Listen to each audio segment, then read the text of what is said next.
quruxay abbaayo anigoo ah Saadam waxaan rabaa halkan inaan fariin kaaga soo diro oo ah mid adiga kugu saabsan.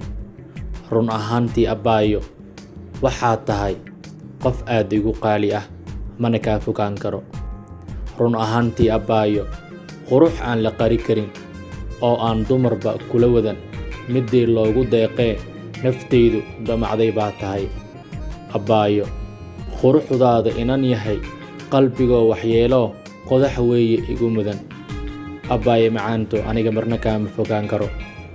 Waxaan rabaa oo aan jecelahay inaad dugaashado wadnahaaga hoyna ka dhigto laabtaada ee marna ha iga fogaan.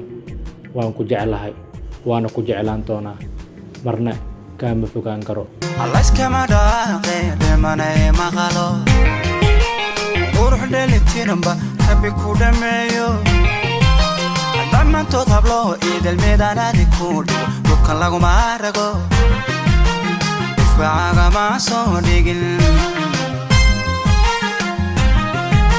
Alaskama dhaaqe demanay maqalo qurux dheelitiranba rabbi ku dhameeyo dhammaantood hablo idil meedaanaadi ku dhigo dhulkan laguma rago ifkaaga ma soo dhigin.